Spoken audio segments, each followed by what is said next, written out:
Nadiem siap buka isi chat WA grup Mas Menteri Kor. Pihak Nadiem Makarim mengaku siap mengungkap isi obrolan atau chat yang ada dalam grup WhatsApp. Salah satunya adalah grup WA Mas Menteri Kor yang dibuat sebelum Nadiem ditunjuk sebagai Menteri Pendidikan Kebudayaan Riset dan Teknologi. Nanti dalam persidangan ada chat WA yang lengkap dari semua grup itu, kita memiliki semua dan nanti itu akan kita hadirkan di persidangan, ujar penasihat hukum Nadiem, Ari Yusuf, usai sidang di Pengadilan Negeri Jakarta Pusat, Selasa, 23 Desember 2025. Dalam percakapan di grup WA tersebut, terdapat percakapan terkait rencana pengadaan laptop berbasis Chromebook.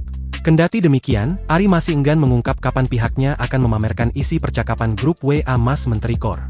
Pasalnya sampai hari ini, Nadiem belum menjalani sidang dakwaan karena masih dalam masa pemulihan sesuai operasi. Semua grup menteri, semua grup yang memang Nadiem ikut di sana itu kita memiliki chat WA-nya, ujar Ari. Sebelumnya, Nadiem diketahui membuat 2 grup dalam aplikasi pesan WA. Grup itu dibuat Nadiem pada Agustus 2019, sebelum ia dilantik sebagai Mendikbudristek pada era Presiden ke-7 Republik Indonesia Joko Widodo.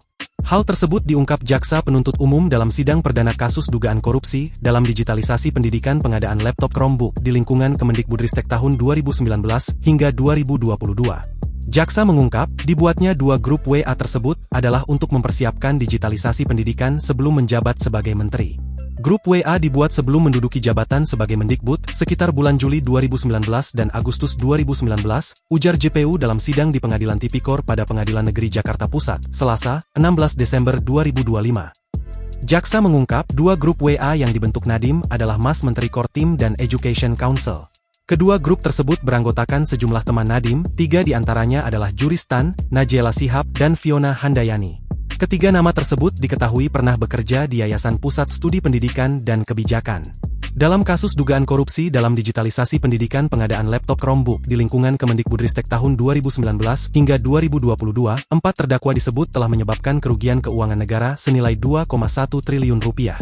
Nadiem Makarim baru akan menjalani sidang perdana pada minggu depan. Download Tribun X sekarang, menghadirkan lokal menjadi Indonesia.